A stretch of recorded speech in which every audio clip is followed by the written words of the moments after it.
Hello friends, I'm Sister Heather Christine. I'm a vowed member and I'm the Vocational Discernment Coordinator for the Order of the Common Life.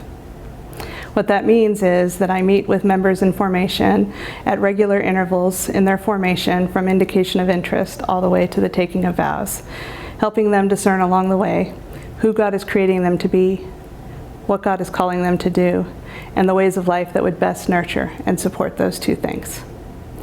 Discernment is also a significant part of my spiritual direction practice, and I regularly meet with individuals and couples on a short-term basis as they navigate major life decisions.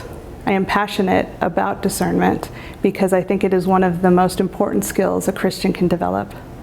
Not only does it make them more sensitive to the leading of the Holy Spirit, but it also helps them to navigate the natural ups and downs of the spiritual life in ways that actually can bring intentionality to cooperating with the inner work of God. As I meet with people, I notice three main areas that are important to grow in order to get better at doing discernment well. The first would be consistent rhythms of reflection. If you aren't regularly attending to the interior movements of God in your life and the circumstances in your life and how the Holy Spirit is leading you in those areas, you might miss what God is trying to say to you and miss opportunities to cooperate with that work. Now, I have never been especially consistent with spiritual disciplines, and you do not have to be perfect in this area. Just be consistent enough. In my life, that looks like a somewhat daily examine, a mostly weekly examine, sometimes a quarterly examine, but most importantly, an annual examine. That annual examine is really important to me, and it's honestly one of my favorite times of the year. I usually go away on a retreat for a couple of days. I reread my examine from the previous year. I reread my journals from the last year. I'm able to see the arc of God's work in my life over a longer span of time. And I'm also able to get present to some areas of my life that might be hindering my ability to respond to where God is calling me. Once I've identified these things and spent some time in prayer, I'm able to commit to leaning into particular areas of inner work in the next year. And then when I'm doing my weekly and quarterly reflections, I refer back to this and I notice where I'm in alignment with that work and where I might be out of alignment with that work. I'm also able to make specific life changes that position me to lean specifically into that work. And this kind of intentionality has really led to a tremendous amount of spiritual formation, growth, and healing over the last few years. Another obstacle that I notice is a lack of self-awareness. It's hard to imagine many people starting further behind than I did in this area. Due to early childhood trauma, I was deeply disconnected from my body and my emotions. And over the last several years, I have reconnected with those two things. And my daily reflection has really been key to this process. Every night when I do my examine, I ask myself these questions. What did I experience in my body today? What thoughts dominated my mental landscape? What emotions did I notice? And then I spend some time talking to God about any one of those things that feels especially significant.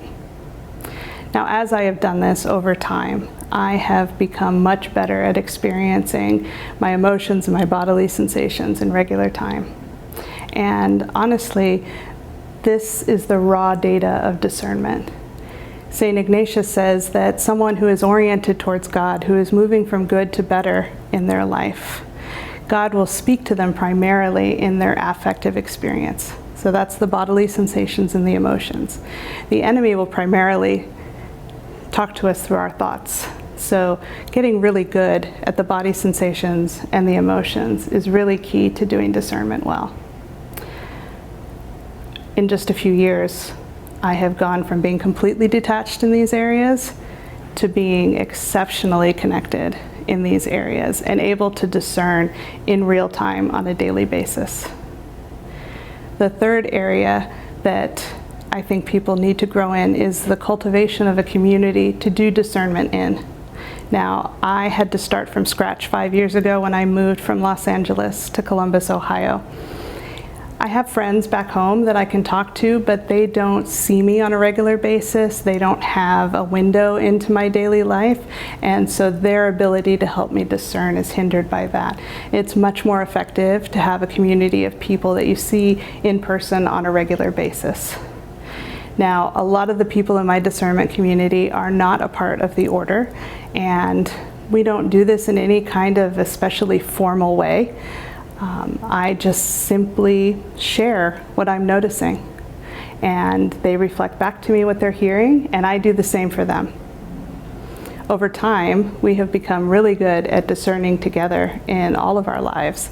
We are the first people we reach out to when we have a major decision. Now, my discerning community has been absolutely vital in navigating some surprising vocational changes just in the last few weeks.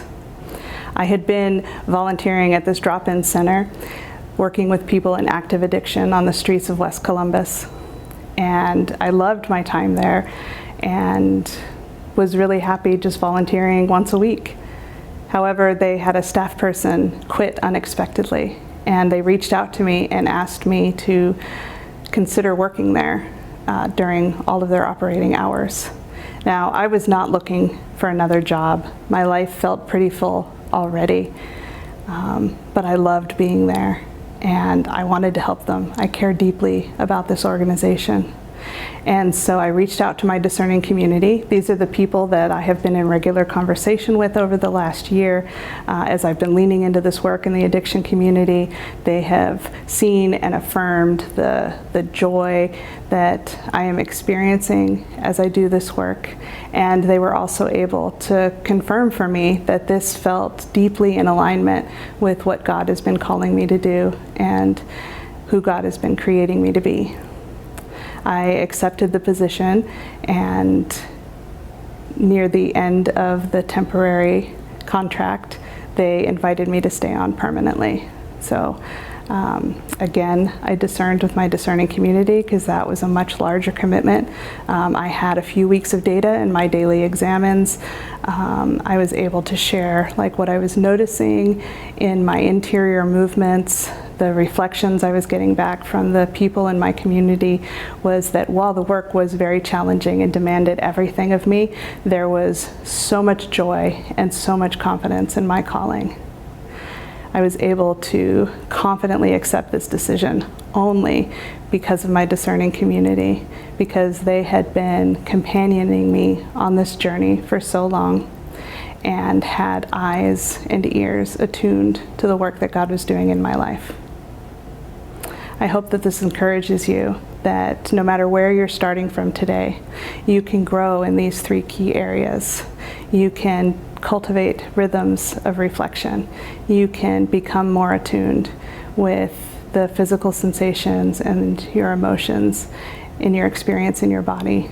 And you can cultivate, even if you're starting from scratch, communities of friendship that do discernment well. So all this year we have been talking about how our commitments train our loves in a particular direction. And we place such a high value on discernment because we want to be people who notice and nurture the work of the love of God in our lives.